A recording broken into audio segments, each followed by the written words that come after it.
તાપી જિલ્લાના લાખો લોકોનો જીવ જોખમમાં મૂકનાર કંપનીની સ્થાપના સામે લોકોનો વિરોધ. જુઓ અમારા વિશેષ અહેવાલમાં. ઔદ્યોગિક વિકાસ એ કોઈપણ દેશ માટે જરૂરી બાબત છે, પરંતુ પ્રકૃતિ અને માનવજાતના ભોગે કે સંસ્કૃતિના ભોગે કરવામાં આવતો વિકાસ એ મહાવિનાશને નોતરે છે. કંઈક એવું થવા જઈ રહ્યું છે ગુજરાતના છેવાડે આવેલા આદિવાસી બહુલ વસ્તી ધરાવતા તાપી જિલ્લા સાથે, જેના લોકો સખત વિરોધ કરી રહ્યા છે. થોડા સમય અગાઉ વેદાંતા ગ્રુપ ઓફ ઇન્ડસ્ટ્રી દ્વારા ગુજરાત સરકાર સાથે કરાર કરી તાપી જિલ્લાના દોસવાડા ખાતે ઝીંક શુદ્ધિકરણ કંપનીનો પ્રોજેક્ટ સ્થાપવાની ચળવળ હાથ ધરવામાં આવી છે. પરંતુ આ ઝીંક કંપનીનો જો આ વિસ્તારમાં નખાય તો આ વિસ્તારના જમીન, હવા, જેના પણ લોકોનું પોતાનું જીવન ગુજરાન કરે છે એવી ખેતી માટે મહાવિનાશક પુરવાર થઈ શકે. તેથી આ વિસ્તારમાં સ્થાનિકો, બુદ્ધિજીવીઓ અને આદિવાસીઓ આ પ્રોજેક્ટનો પ્રચંડ વિરોધ કરી રહ્યા છે. હવે વાત કરીએ વિરોધ પાછળ રહેલા મુખ્ય કારણો. આ એક બ્રિટિશ કંપની છે જેને અનેક સ્થળોથી બંધ કરવામાં આવી છે, પરંતુ પૈસાના જોરે રાજકારણીઓ સાથે લઈ આ કંપનીના લોકોના અવાજને દબાવે છે. આ કંપનીએ સ્થાપના પહેલાં જ એન્વાયરમેન્ટ રિપોર્ટ જાહેર કર્યો છે, જેમાં તેઓએ કંપની દ્વારા નીકળનાર પ્રદૂષિતથી આ વિસ્તારના લોકોને અમુક ટકા નુકસાન થઈ શકે છે. પરંતુ એ જ રિપોર્ટમાં દર્શાવવામાં આવ્યું છે કે તેનાથી વર્કરને કોઈ પ્રકારનું નુકસાન નહીં થાય. એ તો કેવી રીતે થઈ શકે એ મોટો સવાલ. આ કંપની અહીં ઝીંકનું ઉત્પાદન કરે તો સમ લેટર એટલે કે ઝીંકનું શુદ્ધિકરણ કરતા સમય લેડ, કેડમિયમ, મર્ક્યુરી જેવી ધાતુ પણ નીકળશે. એ માટે આ પ્રોજેક્ટ પણ અહીં સ્થાપવામાં આવશે, જેનો કચરો પ્રકૃતિ સાથે માનવ શરીર માટે ખૂબ જ નુકસાનકારક છે. જ્યારે કે કંપની પોતાના એન્વાયરમેન્ટ રિપોર્ટમાં માત્ર સલ્ફ્યુરિક એસિડથી થતી અસરની જ વાત કરે છે, કે જે તરત દેખાઈ આવે એવી અસર છે. પરંતુ લાંબા ગાળે કંપનીમાંથી નીકળનાર કચરાના કારણે આ વિસ્તારના જળ, જમીન, હવા અને ખેતીનું નુકસાન થશે એ વાત એન્વાયરમેન્ટ રિપોર્ટમાં ક્યારે પણ કરવામાં આવતી નથી. અહીં શુદ્ધ ઝીંક બનાવવા માટે તે ઓક્સિજન સાથે ગરમ કરવામાં આવશે, જેનાથી ઝીંક ઓક્સાઇડ અને સલ્ફર ડાયોક્સાઇડનું છૂટું પડશે. સલ્ફર ડાયોક્સાઇડથી સલ્ફર એસિડ બનશે, પરંતુ અહીં મોટો ખતરો રહ્યો છે કે સલ્ફ્યુરિક એસિડમાંથી સલ્ફર ડાયોક્સાઇડ ગેસ લીક થાય તો શું થાય. જો આમ થાય તો કોરોનામાં થતું તેમ લોકોનું ઓક્સિજન લેવલ ઘટશે. ભોપાલ ગેસ દુર્ઘટના જેવી મોટી જીવલેણ દુર્ઘટના તાપી જિલ્લામાં પણ ઘટી શકે છે અને હજારો લોકો મરી શકે. સોનગઢ નજીક તાપી જિલ્લામાં ડોસવાડા કરીને એક ગામ આવ્યું છે અને ડોસવાડા ગામમાં વેદાંતા ઝીંક કંપની જે છે એક ફેક્ટરી શરૂ કરવા જઈ રહી છે, જેને લઈને સ્થાનિક કક્ષાએ એનો ઘણો વિરોધ થઈ રહ્યો છે. અને ખરેખર એ કંપનીની શું આડઅસરો છે, એ કંપનીથી આ વિસ્તારને, આ વિસ્તારના સામાજિક જીવનને, આ વિસ્તારની પ્રકૃતિને, આ વિસ્તારની જે જીવનશૈલી છે એને કેટલા ને કયા પ્રકારના નુકસાનો થઈ શકે છે એના વિશે જાણકારી લેવા માટે આજે અમે કેટલાક વિશેષ લોકોને, કેટલાક સાયન્ટિસ્ટને, કેટલાક ડૉક્ટર્સને, જેમણે આના પર રિસર્ચ કર્યું છે એમને મળવા આવ્યા છે. તો આવો આપણે જાણવાની કોશિશ કરીએ એમના પ્રતિભાવ શું છે આ વિશે. વેદાંતા કંપનીથી આ વિસ્તારને શું અસર થશે એના વિશે સૌપ્રથમ આપણે સુરેન્દ્રભાઈ ગાડેકર જે છે એમની પ્રતિક્રિયા જાણવાની કોશિશ કરીશું, જે પોતે એક પરમાણુ સાયન્ટિસ્ટ છે, પોતે PhD થયા છે. એમણે Indian institute of science Bangalore ખાતે જોબ પણ કરી છે અને એમનો ઘણો લાંબો અનુભવ છે. આપણે એમની પાસે જાણવાની કોશિશ કરીએ. જી, વેદાંતા कंपनी જે ઇતિહાસ છે એ શું રહ્યો છે?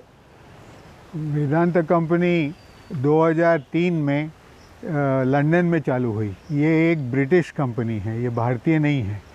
ये हालांकि इसकी मालिकी भारतीय है.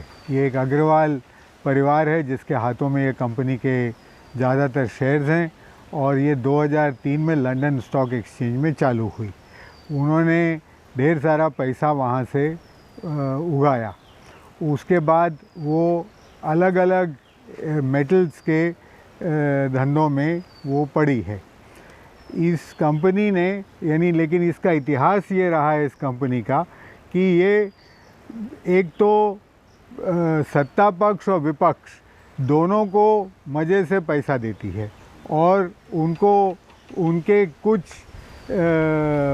की पॉलिटिशियंस को ख़रीद लेती है और वो उनके वकील बन जाते हैं और उसकी वकालत करते हैं उस कंपनी की. कंपनी ने दूसरी बहुत सारी कंपनियों को ख़रीद लिया है बहुत सस्ते में. जैसे उदाहरण के लिए इन्होंने मद्रास एल्यूमिनियम कंपनी को पहले ख़रीदा, उसके बाद बाल्को यानी भारत एल्यूमिनियम कंपनी को ख़रीदा, उसके बाद ये हिंदुस्तान जिंक लिमिटेड को ख़रीदा. तो इस तरह से, जबकि Hindustan zinc limited Vedanta company से बड़ी कंपनी है, लेकिन उसको सस्ते में सरकार ने इनको बेच दिया है। तो इस प्रकार से ये कंपनी दूसरे कंपनीज़ को ख़रीद लेती है और फिर जो सरकार है उसका उपयोग करती है किसी भी जो प्रोटेस्ट होता है उसको कुचलने में। ये जो कंपनी यहाँ पे बनने जा रही है, इसमें झींग के साथ साथ बाई प्रोडक्ट में और क्या क्या उत्पादन होगा? हाँ, इसमें दूसरे हेवी मेटल्स भी साथ साथ उत्पादित होंगे, जिस प्रकार से लेड, कैडमियम, मर्क्यूरी, आर्सेनिक, ये सब इसके साथ पैदा होते हैं। ये सब अपने आप में जहर हैं। वेदांता कंपनी जो फैक्ट्री शुरू करने जा रही है, ये इन्होंने इसके पहले जो एनवायरमेंटल रिपोर्ट दिया है जो आपके पास यहाँ पे उपलब्ध है, इनमें इन्होंने क्या दिखाया है और सच में इसकी वास्तविकता क्या है, इस पर थोड़ा प्रकाश पाड़ें। इन्होंने इस एनवायरमेंटल रिपोर्ट में, ये एनवायरमेंटल रिपोर्ट है, ये 2 इतने बड़े बड़े ये हैं, हाँ, मोटे मोटे ये, तो ये इनका ये है एनवायरमेंटल इम्पैक्ट असेसमेंट रिपोर्ट। और इसमें जो है इन्होंने बहुत सारे अलग अलग चीज़ों की बात की है, लेकिन इसका जो मुख्य जो ये होता है असर, वो ये हेवी मेटल्स का होता है और वो लंबे समय में होता है। तो जैसे अगर लेड की मात्रा पर्यावरण में बढ़ जाएगी तो उससे जो है ख़ास करके बच्चों की बुद्धि पर उसका बहुत ख़राब असर पड़ता है। तो वो लेकिन लंबे समय में होगा। तो उन्होंने इस एनवायरमेंटल असेसमेंट में उस सब की बहुत बात ज़्यादा नहीं की है, कम थोड़ी सी बात की है लेकिन कम है। उन्होंने ज़्यादा जो खतरे दिखाए हैं वो जो साथ में बनने वाला सल्फ्यूरिक एसिड है, सल्फ्यूरिक एसिड और सल्फ़र डाइऑक्साइड का अगर रिलीज़ हो तो उससे क्या खतरा है, उसके बारे में इन्होंने इस रिपोर्ट में ज़्यादा चर्चा की है। जबकि ये जो असली जो उनके ये हैं लेड, कैडमियम, मर्क्यूरी, आर्सेनिक, इनके ऊपर कम भाव डाला है। जी धन्यवाद।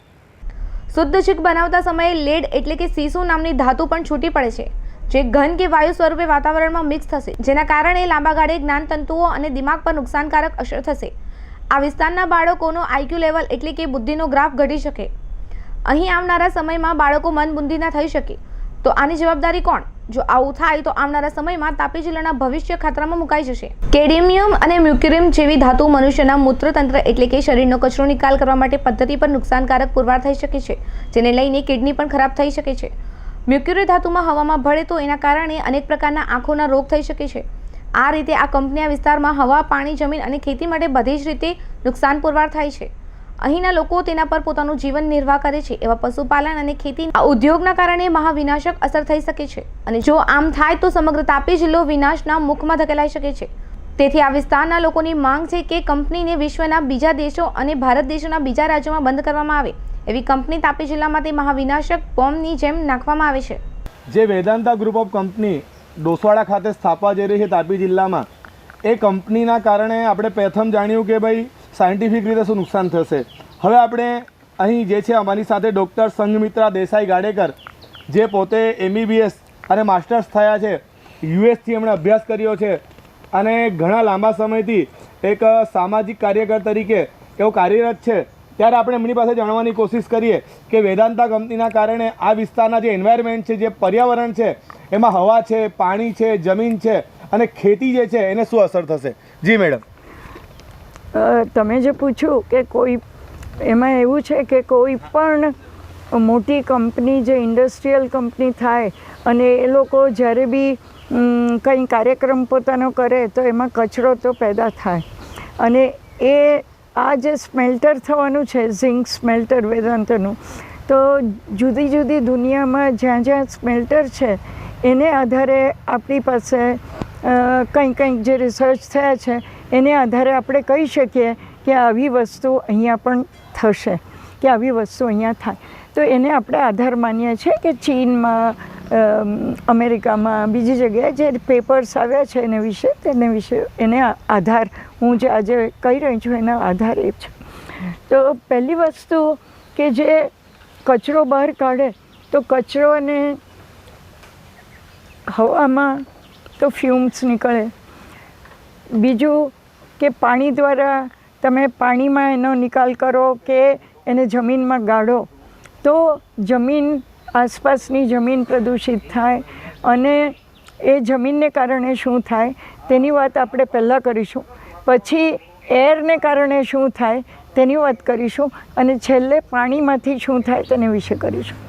એક તો જમીનમાં જોવામાં આવ્યું છે, લોકોએ જોયું છે કે જે સ્મેલ્ટર્સની આસપાસ જે ખેતી કરેલા પાકો છે અને જે એમાં જે માપીને ઝીંક જોયું છે તે સ્મેલ્ટરની આસપાસ એને ઝીંકની માત્રા અને બીજા ભારી જે ખનિજ પદાર્થ છે જેમ કે લેડ, કેડમિયમ એ બધાની માત્રા પણ ઘણી વધારે જે હોવી જોઈએ એના કરતાં વધારે જોવા મળી છે.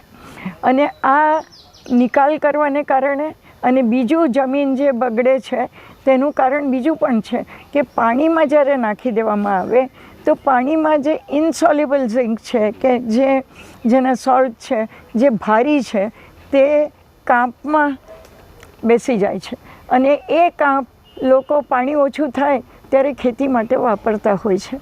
અને ત્યાં પણ ખેતી ડોસવાડામાં આપણે જોયું છે કે લોકો એ કાંપને ખેતી કરે છે અને એમાં જે ખેતી થાય છે તેમાં પ્રદૂષણ જે જોવામાં મળ્યું છે તે કયા પાકમાં જોવા મળ્યું છે તો મુખ્યત્વે ડાંગર, મકાઈ અને તેલીબિયાઓ અને બીજી જાતના કઠોળ અને લીલી શાકભાજી જે કે લોકો ખાલી ખેતીને રૂપે નહીં પણ લોકો પોતાના જીવન નિર્વાહ માટે પોતાના વાડામાં પોતાના ઘરની આસપાસ કરતા હોય છે. જેમ કે ખાટી ભાજી છે, પાલક છે, વાડાભાજી છે, તાંદળીઓ છે. આ બધું આપણે જાણીએ છીએ કે ગામડાના લોકો પોતપોતાનું બજારમાં લેવા જતા નથી, આ બધું પોતાની જાતે ઉગવી લેતા હોય છે. તો જે આસપાસની જમીન છે અને જે કાંપમાં જે ખેતી થાય તો તેમાં આ બધા પાકો પર વધારે નુકસાન જોવા મળ્યું છે. લોકોએ આધાર એના આપ્યા છે. બીજી વસ્તુ કે આ સમજાઈ ગયું કે આપણને નુકસાન જે થશે તે આ બધું ખાવાથી પણ થશે. માટીનું જે નુકસાન છે તે ખાલી આપણને જ નહીં, આપણા પશુ, આપણા ગાય, આપણી ભેંસો, આપણા બકરા, ઘેટા એ લોકોને પણ થશે. કેમ કે આ વિસ્તારમાં ડેરીનું કામ પણ ઘણું ચાલી રહ્યું છે અને એમાં જોવા મળ્યું છે કે હું પશુઓ વિશે પહેલાં કહી દઉં છું કે પશુઓના દૂધમાં ઝીંકની માત્રા કે આ હેવી મેટલ્સની માત્રા જે આસપાસનો વિસ્તાર છે એમાં વધારે જોવા મળી છે. પછી આપણે જો આવીએ તો હવા દ્વારા શું થાય છે અને હવા દ્વારા જે ફ્યુમ્સ નીકળે કે જે હવામાં નિકાસ કરવામાં આવે કચરાનો, તે કચરો હવાના જે બી ડિરેક્શન હોય એ રીતે ફેલાતો હોય છે, બરાબર. પણ મનુષ્યને જ્યારે શ્વાસ લેવામાં સીધો એની અસર પડે તો રિસર્ચ ઘણા બધા એવા મળ્યા છે કે જેમાં એક્યુટ મેટલ ડિઝીઝ થઈ શકે. એને કારણે ઘણા લોકોને એવા એક સર્વેમાં છે તે 100 જણનો સર્વે કર્યો જે લોકોને એક્સપોઝ થયેલા હતા, એમાંથી 70 જણા મરી ગયા, બરાબર. અને બાકીનાને તકલીફ તો થઈ પણ એ સારા બી થયા, બરાબર. તો આ રીતની અસર અલગ અલગ રીતે હવા દ્વારા આ આપણું ઝિંક ઓક્સાઇડ, ઝિંક ક્લોરાઇડ એ રીતના જે એના ઝિંકના જે પદાર્થો છે તેનાથી થાય. ત્રીજી વસ્તુ જે હવા દ્વારા થઈ શકે અને જેનું એન્વાયરમેન્ટલ પ્રોટેક્શન વોલ્યુમ જે આવ્યું છે એમાં જે એ લોકોએ મેન્શન થોડુંક કર્યું છે અને તે સૌથી વધારે કે જે સલ્ફર ડાયોક્સાઇડ નીકળશે ઝિંકના પ્રોડક્શન વખતે, એ સલ્ફર ડાયોક્સાઇડને લોકો સલ્ફ્યુરિક એસિડના રૂપે, તેજાબના રૂપે એને બાય પ્રોડક્ટના રૂપે બનાવવાના છે મોટું. તો એમાં શું થઈ શકે અને એમાં કેવી રીતના અકસ્માત થાય તો એ પર્યાવરણમાં આવશે અને એને કારણે જે SO2 ગેસ છે, સલ્ફર ડાયોક્સાઇડ ગેસ, એને કારણે એકદમ શ્વાસમાં અને મ્યુકસ મેમ્બ્રેન, જે નાકની મ્યુકસ મેમ્બ્રેન, ગળાની મ્યુકસ મેમ્બ્રેન, એમાં ઇરિટેશન થશે ખૂબ અને એની અંદર છે તે જલન, બળતરા અને ખજવાળ. એટલે જે કોરોનાના કારણે અત્યારે લોકોને જે ઓક્સિજન ઓછું થઈ રહ્યું છે એના કારણે જે મૃત્યુ થઈ રહ્યા છે એવા ઘણા બધા થઈ શકે. એવું પણ થઈ શકે અને એ જ્યારે નીચેની તરફ હજુ વધારે આ મેટલ જાય ત્યારે ફેફસાની અંદર જઈને એ ફેફસાના જે નાના નાના લોબ્યુલ્સ હોય છે, કોથળીઓ હોય છે, એ નાની નાની કોથળીઓની અંદર એને હવાનો પેસેજ રોકે અને હવાના પેસેજ રોકવાને કારણે કોરોનામાં જેવી રીતે થયું એવી રીતે એ લોકોની શ્વાસ લેવાની ઓક્સિજનની કેપેસિટી ઓછી થાય અને ઓક્સિજન લેવલ ઘટે અને ગુજરી પણ શકે. આ સ્થિતિ થાય. મનુષ્યના શરીર તંત્રને શું નુકસાન થાય, બાળકોને શું નુકસાન થાય, આવનારી પેઢીને શું નુકસાન થાય? હા, એટલે આ તો એક રેસ્પિરેટરી જે પ્રોબ્લેમ્સ છે તેને વિશે આપણે શ્વાસોશ્વાસને વિશે થોડું થયું તે. પછી આપણા શરીરની અંદર જ્યારે ખાવા દ્વારા કે શ્વાસ દ્વારા કે ચામડીના એબ્ઝોર્પ્શનથી જે બી આપણા અંદર શરીરની અંદર જ્યારે હેવી મેટલ્સ જાય ત્યારે ભારે ધાતુ, તો એ ભારે ધાતુ લોહીની અંદરથી જઈને કિડની, આપણી જે કિડનીઝ છે તે કિડનીઓ કચરાને સાફ કરવાવાળી વસ્તુ છે, આપણા શરીરનું તંત્ર છે, કચરો સાફ કરવાના યંત્ર. તો એની અંદર આ ભારે મેટલ્સ જાય અને એને પ્રભાવિત કરે અને ત્યાં પડી રહે અને એની કેપેસિટી, કિડનીની ફિલ્ટરેશન કેપેસિટી ઓછી કરે, કચરો નિકાલ કરવાની કેપેસિટી ઓછી થાય, ધીરે ધીરે કિડનીઝ ફેલ થાય અને ડાયાલિસિસ જેવી પરિસ્થિતિ પણ આવે અને કિડની ફેલિયર પણ થઈ શકે. એટલે આ એક વસ્તુ કિડની પર થાય છે.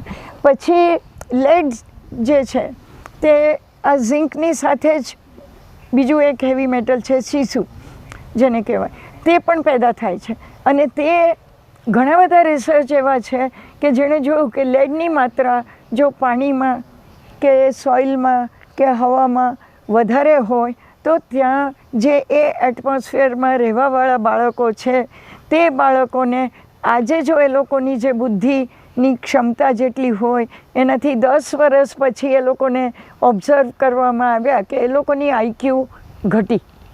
તો એટલે બ્રેન પર એની ધીમે ધીમે અસર પડે. એટલે બાળકો મંદબુદ્ધિ પેદા થઈ શકે છે કે મંદબુદ્ધિ થઈ શકે છે? હા, મંદબુદ્ધિ થાય એટલે જન્મે છે નોર્મલ પણ મંદબુદ્ધિ થાય એવા રિસર્ચ પેપર્સ છે.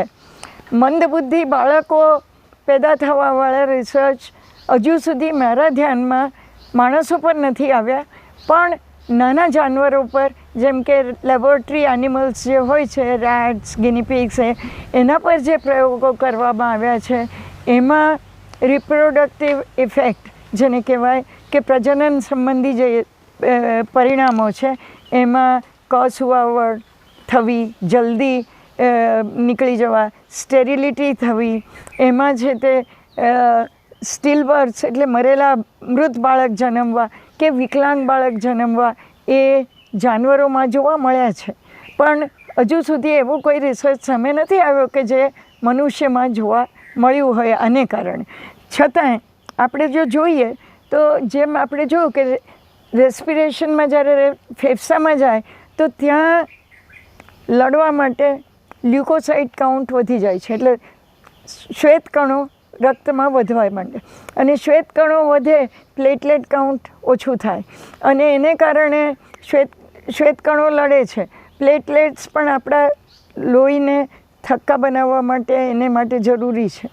જે વસ્તુ તો એ હિમેટોલોજીકલ ઇફેક્ટ્સ જોવા મળ્યા છે અને એને કારણે રક્તની કમી એટલે હિમોગ્લોબિન ઓછું થઈ જાય અને અનિમિયા થાય એ જોવા મળ્યું છે.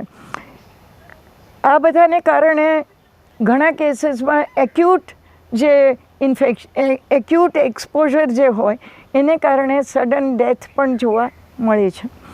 અને આપણે બીજી જે અસરો છે તે અસરોમાં આપણે સલ્ફ્યુરિક એસિડ અને SO2 એને પણ એની સાથે જોડીએ, ખાલી હેવી મેટલ્સને ન લઈએ કેમ કે એ લોકો પેદા કરવાના છે અને એને કારણે બહુ તીવ્ર અસર એકદમ તરત જોવા મળશે કે ગૂંગળામણ થાય છે, ગળામાં તકલીફ થાય છે, શ્વાસ લેવામાં તકલીફ થાય છે અને વધારે પોઈઝન થાય તો ગુજરી પણ જાય. તો આ રીતની પરિસ્થિતિ થઈ શકે છે. જી ધન્યવાદ. માત્ર ટૂંકા ગાળામાં જ નહીં પરંતુ લાંબા ગાળે આ કંપની સમગ્ર તાપી જિલ્લાનો વિનાશ કરી શકે છે. આ વિસ્તારમાં આવેલા પ્રાકૃતિક સૌંદર્યની સાથે મનુષ્ય જાતિને પણ નષ્ટ થઈ શકે છે. તેથી કોઈ પણ હાલમાં આ કંપની અહીં નહીં સ્થાપવા દેવામાં આવે તેવું લોકો મન બનાવી ચૂક્યા છે. અત્રે નોંધનીય છે કે કંપની જ્યાં સ્થાપિત જઈ રહી છે તે સામે સરદાર આશ્રમ શાળા આવેલી છે જે નાના બાળકો ભણે છે. કંપનીના પાછળથી તરફ ડોસવાડા માધ્યમિક ઉચ્ચતર માધ્યમિક શાળા આવેલી છે અને કંપનીથી માત્ર 500 મીટર અંતરે જ મોડેલ સ્કૂલ આવેલી છે. અહીં હજારો બાળકો ભણે છે. એમના પણ કંપનીના પ્રદૂષણની શું અસર થશે એ વિચારીને ધ્રુજારી ઉત્પન્ન થાય છે. કંપનીની નજીકમાં સોનગઢ નગર આવેલું છે જેને પણ પ્રદૂષણની ભયંકર અસર થઈ શકે છે. કંપની જ્યાં સ્થાપવામાં આવી રહી છે તેનાથી 10 કિલોમીટર અંતરમાં 90 જેટલા ગામડાઓને આ કંપનીના પ્રદૂષણને ભયંકર અસર થઈ શકે છે. વ્યારા શહેરને પણ લાંબા ગાળે એ અસર થવાની સંપૂર્ણ સંભાવના રહેલી છે. આવા અનેક ખતરાઓ સંકેતો વચ્ચે સરકાર આ વિસ્તારમાં કંપનીને સ્થાપવાથી અટકાવે તે લોકોની માંગ ઉઠવા પામી છે. લોકોના જણાવ્યા મુજબ તેઓ પોતાના જીવ આપી દેશે પરંતુ આ વિસ્તારમાં કંપની તો નહીં સ્થાપવા દેવામાં આવે. લોકોની વેદનાને સમજી ગુજરાત સંવેદનશીલ સરકાર આ દિશામાં સકારાત્મક નિર્ણય લે અને કંપનીનો પ્રોજેક્ટ અન્ય કોઈ નિર્જળ સ્થળે સ્થાપે તેવી લોકમાંગ ઉઠવા પામી છે. એ દિશામાં સરકાર શું પગલાં ભરે છે તે આવનારા દિવસોમાં જોવાનું રહ્યું. પરંતુ હાલ આ અહેવાલના આધારે એક વાત તો કહી શકાય કે વેદાંત ગ્રુપની ઝિંક કંપની તાપી જિલ્લાનો વિનાશ કરી શકે આવી પ્રબળ શક્યતા દેખાઈ રહી છે. બ્યુરો રિપોર્ટ બિંદેશ્વરી શાહ સાથે પિનલ ગામિત અને Chetan Parekh, city gold news Tapi. Tapi જિલ્લા મુકામે ડોસવાડા ખાતે જે વેદાંતા ગ્રુપ ઓફ કંપની ઝિંકનો પ્રોજેક્ટ અહીંયા સ્થાપવા જઈ રહી છે એમાં આપણે પ્રથમ જોયું કે સાયન્ટિફિક અસરો શું થશે, બીજું જોયું કે હવા, પાણી, જે વાતાવરણ છે, જે જમીન છે, જે ખેતી પર શું અસર થશે અને ત્યારબાદ હવે આપણી સાથે અહીં ડૉક્ટર સુરેશભાઈ ચૌધરી જે અહીંના સ્થાનિક જ છે, આ વિસ્તારના જ, એ આપણી સાથે ઉપસ્થિત છે જે પોતે વ્યવસાયિક સર્જન છે. આપણે એમની પાસે જાણવાની કોશિશ કરીએ કે ખરેખર હવે આ પ્રોજેક્ટ જો અહીંયા સ્થાપવામાં આવે તો આનાથી સામાજિક અસરો શું થશે. જી સર. ઝિંક સ્મેલ્ટર યુનિટથી આ એરિયામાં જે વસ્તી રહી છે, મોટે ભાગે આદિવાસી છે, એમના સામાજિક જીવન પર ખૂબ મોટી અસર થશે. એમનું કલ્ચર, એમનું જીવન જીવવાની પદ્ધતિ, એમાં પણ મોટો ઔદ્યોગિકરણને કારણે આજુબાજુના લોકો આવશે. એની મૂવમેન્ટના હિસાબે એમની જે જીવનશૈલી છે એના પર એમના જન્મ, મરણ, એમની વિધિઓ અને જે જીવનથી આદિવાસી જીવી રહ્યા છે એના પર ખૂબ મોટી અસર થાય એવું વર્તાઈ રહ્યું છે. ઇન્ડસ્ટ્રીનો જે ફાયદો થશે થોડા ઘણા લોકોને, પણ એનાથી વધારે નુકસાન એમનું જીવન શૈલી પર થશે. એના કારણે આ સંસ્કૃતિ વિનાશ થઈ શકે લાંબા ટાઈમે એવી પરિસ્થિતિ નિર્માણ થાય એવી શક્યતા છે.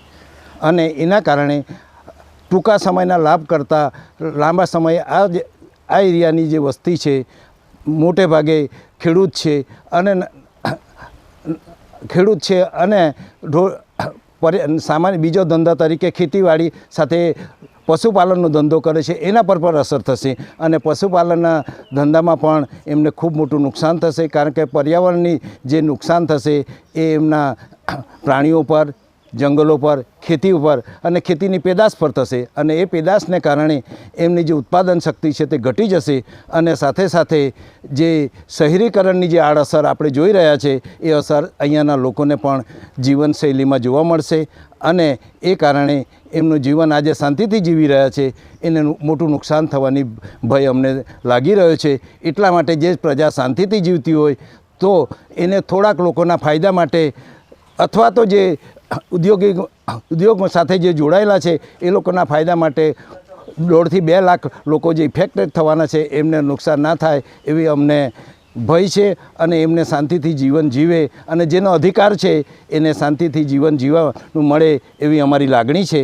અને એ જ કારણે અમે આ પ્રોજેક્ટ આ એરિયામાં નહીં આવે એના માટે વિરોધ કરી રહ્યા છે. અને લોકોને શાંતિથી જે જીવન હમણાં જીવી રહ્યા છે સુખીથી, એમને જે પોલ્યુશન નથી અથવા ઓછામાં ઓછું પોલ્યુશનથી આ જીવનનું નિર્વાહ રહ્યું. કારણ કે લાઈફનો હેતુ ફક્ત સારી રીતે જીવન, હેલ્થ ઇઝ વેલ્થ, એ જો નહીં સચવાતું હોય અને ઇકોલોજી અથવા ઇકોસિસ્ટમ પણ આના કારણે ખોરવાવાની છે. તો એ કારણે અમારા અહીંયાના લોકોને જે 10 કિલોમીટરના રેન્જના એરિયાને જે ઇફેક્ટ થવાની છે એ ખૂબ મોટી છે અને એનો અંદાજો આજે લગાડવો અઘરો છે. કારણ કે આ ફેક્ટરી આવશે પછી આ એનું એક્સપાન્શન, એના રેસિડેન્શિયલ ઝોન એ બધા જે ઉત્પન્ન થશે અને એની સાથે જે ટ્રાન્સપોર્ટેશન, એનું પોલ્યુશન, એ બધું જો આ વિસ્તારને આવશે અને પાણી જે આજે ઉકાઈ ડેમની જો કદાચ મોટે ભાગે આ પાણીનો સપ્લાય ઉકાઈ ડેમમાંથી આવવાનો છે અને એ ખેતીના હેતુ માટે બન્યું હતું, પણ હવે ધીરે ધીરે એ ઇન્ડસ્ટ્રીયલ યુઝ માટે બની રહ્યો એવું અમને લાગે છે. તો ભવિષ્યમાં અમારી જે ખેતીની જમીન છે એને પણ નુકસાન થશે, અમારે પિયતની સગવડો ઓછી થશે અને અમે ઇન્ડસ્ટ્રીયલ ઝોનમાં આવી જઈશું એવું લાગી રહેલું છે. એટલા માટે અમારે આ પ્રોજેક્ટ માટે વિરોધ છે અને અમને શાંતિથી જે શિડ્યુલ એરિયાના લોકો છે એ જીવન જીવે અને સારું આયુષ્ય ભોગવે અને એમની કલ્ચર, એમની જીવન જીવવાની પદ્ધતિ, કારણ કે આદિવાસીનો જો આ સરકાર અથવા તો કોઈ પણ દુનિયાનો દેશ સાચવશે નહીં, એ કલ્ચરને સાથે તો કોએક્ઝિસ્ટન્ટ રહેવાનો થશે, સિમ્બોયસિસ નુકસાન થશે અને એના કારણે ગ્લોબલ પર પણ અસર થશે. તો જે શાંતિથી જીવે છે એમને જીવવાનો અધિકાર કોઈ ઇન્ડસ્ટ્રીને કારણે અથવા તો કોઈ થોડા લોકોના ફાયદા માટે નુકસાન આ લોકોને નુકસાન નહીં થાય એવી અમારી બધાની લાગણી છે.